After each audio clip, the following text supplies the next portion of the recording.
Bismillahirrahmanirrahim. Alhamdulillah wa syukru ala ni'matillah wa la hawla wa la quwata illa billah wa ashhadu an la ilaha illallah wa anna Muhammadan abduhu wa rasuluh alladzi la nabiyya wa la rasula ba'dah, amma ba'du.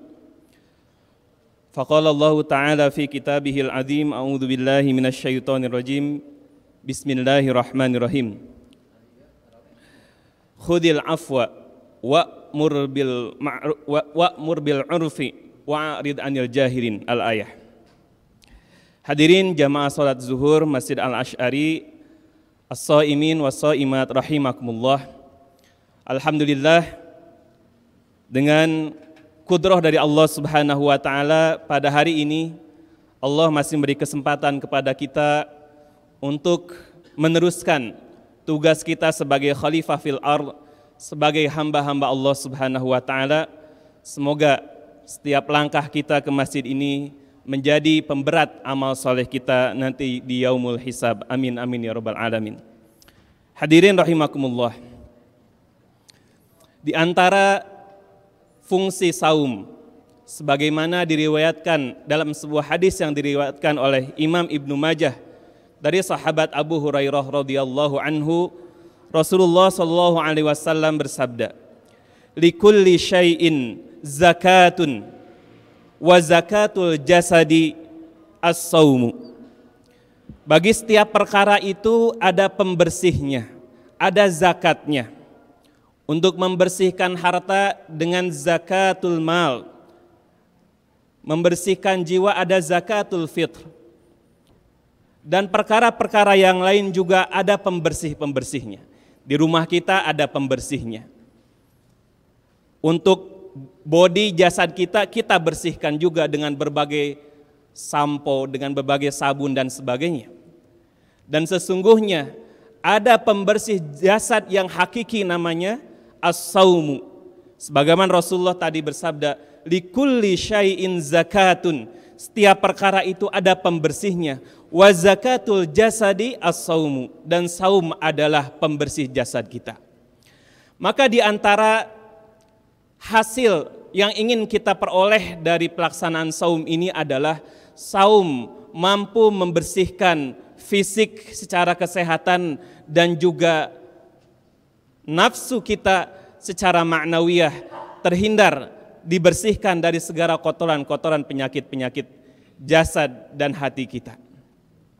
Maka dalam kesempatan kultum ini di Khati ingin menyampaikan sebuah tema tentang manajemen memaafkan. Hadirin rahimakumullah. Sesungguhnya agama Islam ini, agama kita ini adalah agama pemaaf. Agama yang mengajarkan tentang bagaimana kita menjadi pribadi-pribadi pemaaf. Tidak menyimpan dendam, tidak menyimpan kebencian, tidak menyimpan segala hal yang bisa merusakkan hati kita. Sebagaimana Allah Subhanahu wa taala berfirman dalam berbagai ayat, di antaranya surah Ali Imran. Allah berfirman, "Wasari'u ila maghfiratin mir rabbikum wa jannatin arduhas samawati wal ardh uiddat lil muttaqin. Alladzina yunfiquna fis sarra'i wad dharra'i wal kadhiminal ghaidha wal 'afina 'anil nas." Al-ayah. Ayat ini sudah kita mengenalnya, bahwa Allah menyuruh kita untuk bersegera, cepat-cepat, responsif untuk menuju apa? Menuju ila magfiratin, menuju magfirah Allah Subhanahu wa taala dan surga Allah. Caranya dengan apa? Dalam ayat berikutnya Allah menjelaskan secara rinci bahwa orang-orang yang akan diberi maaf dan diberikan surga adalah dijanjikan surga. Siapa mereka? Di antaranya adalah mereka yang menginfakkan di dalam keadaan lapang dan sempit, kemudian dia menahan amarah, dan salah satunya adalah wal 'afina 'anin nas, memaafkan orang lain, memaafkan kesalahan orang lain. Di ayat 134 Allah berfirman, ulaika jazaohum maghfiratun mir rabbihim wa jannat. Merekalah yang akan memperoleh, yang qualified untuk memperoleh ampunan dan surga Allah Subhanahu wa taala. Untaian ayat ini begitu indah. Bersegera menuju ampunan, menuju Allah yang Maha Pemaaf dan Pengampun, dan akan diberikan surga, tempat tidak ada kebencian, tidak ada rasa dendam di surga nanti. Sebagaimana Allah berfirman di dalam surat Al-Hijr ayat 47, Allah berfirman, "Wa naza'na ma fi sudurihim min ghillin ikhwanan ala sururim mutaqabilin." Surah Al-Hijr ayat 47. Dan nanti di surga, kata Allah, kami akan melenyapkan, mencabut ma fi sudurihim, di dada-dadanya, min ghillin. Ghil itu adalah kebencian, dendam, ikhwanan, dan mereka menjadi bersaudara. Hadirin rahimakumullah, di dunia ini barangkali rasa dendam atas kesalahan orang lain. Kalau kita mengatakan idealnya seorang muslim itu bisa forgive and forget, memaafkan dan melupakan kesalahan orang lain. Namun sifat manusia kadang mampu untuk memaafkan, tapi kadang melupakan agak berat begitu. Namun di surga nanti insya Allah al-ghil itu akan dicabut, dilenyapkan dari hati-hati kita. Tentu sebagai seorang mukmin kita ingin berusaha menjadi pribadi yang pemaaf dan juga bisa memaafkan orang lain dan juga melupakan kesalahan orang lain, sebagaimana kita ingin dimaafkan orang dan juga ingin dilupakan kesalahan kita terhadap orang lain. As-shaimin was-shaimat, hadirin rahimakumullah.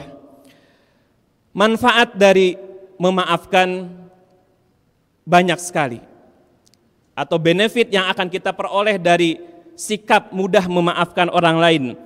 Di antaranya adalah yang pertama, kita mengkondisikan diri kita, memantaskan diri menjadi penghuni surga, di mana di surga nanti tadi tidak ada kebencian, tidak ada rasa dendam.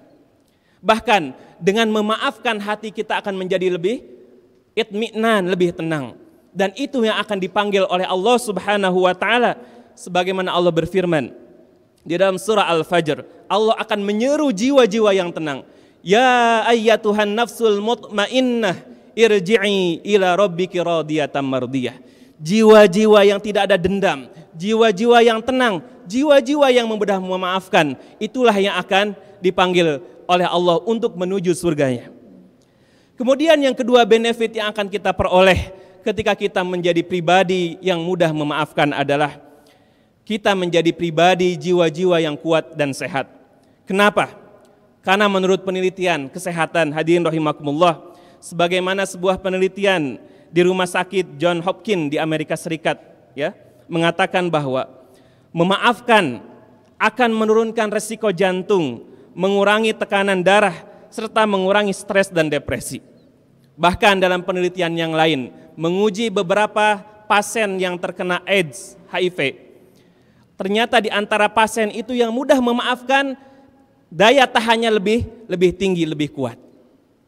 Itu adalah salah satu benefit dari mudah memaafkan. Dan yang terakhir, benefit yang akan kita peroleh adalah kita mampu bisa lebih berempati kepada orang lain. Dengan kita memaafkan orang, dengan kita mudah memaafkan, insya Allah kita akan lebih sakinah, ketenangan, ketenteraman dalam jiwa kita, sehingga mampu lebih berempati, tidak ada kebencian kepada orang lain.